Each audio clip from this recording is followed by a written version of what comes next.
Assalamualaikum warahmatullahi wabarakatuh. Perkenalkan, nama saya Safira Nabila Rosyada dari kelas PIPSC UIN Maulana Malik Ibrahim Malang. Di sini saya akan menjelaskan contoh statistik makro ekonomi dan indikator ekonomi.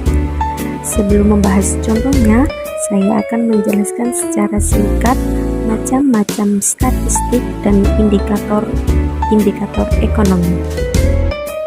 Jadi, statistik dibagi menjadi dua, yaitu yang pertama ada statistik deskriptif dan yang kedua ada statistik parametrik. Yang pertama yaitu statistik deskriptif. Statistik deskriptif adalah statistik yang digunakan untuk menganalisis data dengan cara mendeskripsikan atau menggambarkan data yang telah terkumpul tanpa bermaksud membuat kesimpulan yang berlaku untuk umum. Contoh dari statistik deskriptif yaitu seperti penyajian data melalui tabel, grafik, diagram lingkaran, perhitungan modul, median, mean, dan lain sebagainya. Dan yang kedua ada statistik parametrik. Statistik parametrik adalah teknik-teknik statistika yang didasarkan pada asumsi mengenai populasi yang diambil. Contohnya itu pada uji T yang diasumsikan pada populasi terdistribusi normal. Pada statistik parametrik ini dibutuhkan data kuantitatif dengan level interval atau rasio yang diambil dari populasi yang berdistribusi normal. Selanjutnya adalah indikator ekonomi. Indikator ekonomi adalah suatu teknik yang berfungsi untuk membantu dalam memprediksi perkembangan kinerja ekonomi suatu negara. Beberapa hal yang termasuk indikator ekonomi yaitu seperti inflasi. Inflasi adalah suatu keadaan ekonomi yang menandakan adanya kenaikan harga barang dalam jangka waktu tertentu. Penyebab terjadinya inflasi adalah ketika jumlah uang yang beredar dalam suatu negara lebih banyak daripada jumlah uang yang dibutuhkan. Kemudian penyebab yang lainnya itu ada permintaan barang atau jasa dari dalam negeri itu menurun sehingga membuat harga barang atau jasa tersebut meningkat. Indikator ekonomi yang kedua yaitu tingkat suku bunga. Tingkat suku bunga adalah persentase biaya atau nilai tertentu yang diperhitungkan berdasarkan pokok pinjaman yang harus dibayar dalam periode tertentu.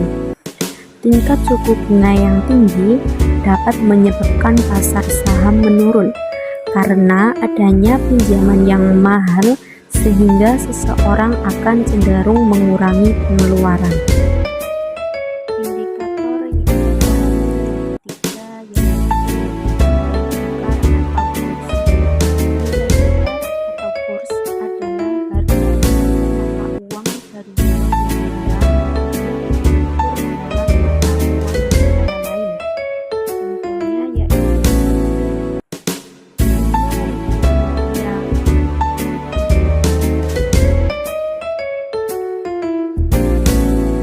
Indikator ekonomi yang ketiga yaitu nilai tukar atau kurs.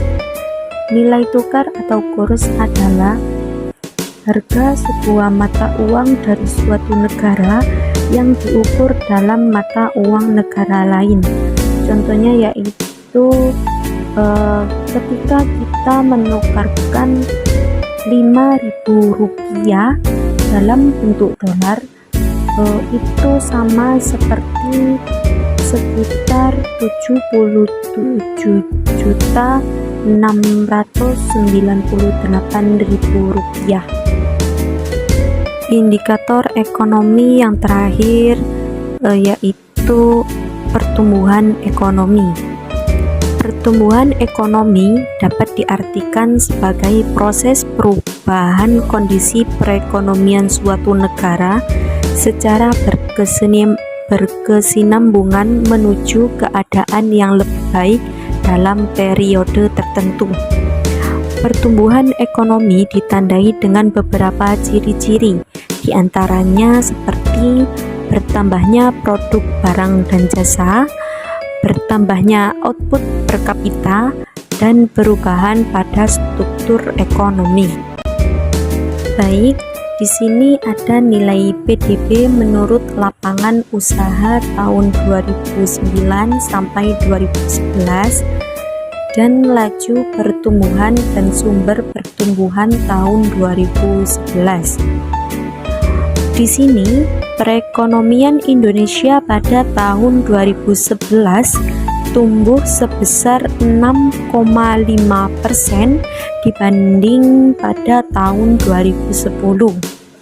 Nilai produk domestik bruto atau PDB atas dasar harga konstan pada tahun 2011 mencapai 2.463,2 triliun.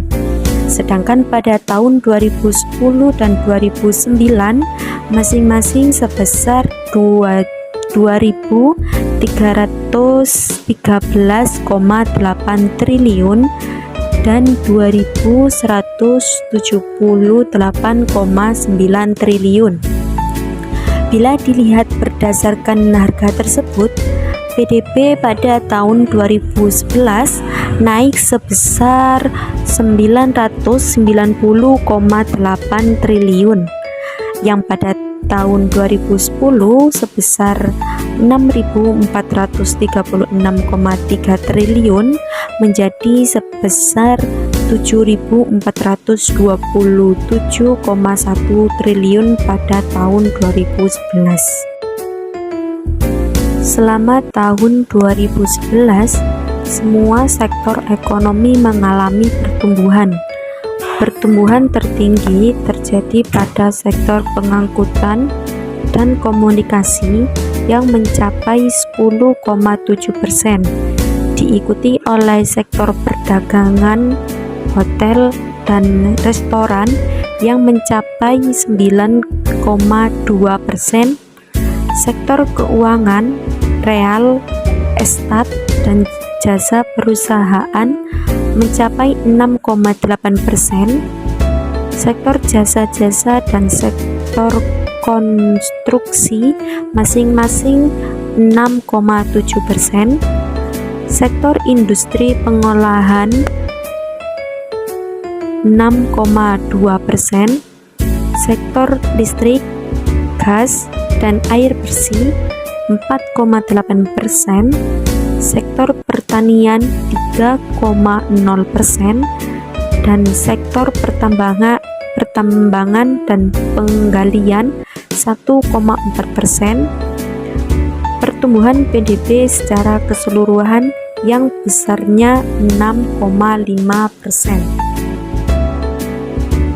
Sektor industri pengolahan dan sektor perdagangan, hotel, dan restoran yang mengalami pertumbuhan masing-masing sebesar 6,2% dan 9,2% memberikan sumbangan terhadap sumber pertumbuhan terbesar terhadap total pertumbuhan PDB, yaitu masing-masing sebesar 1,6%.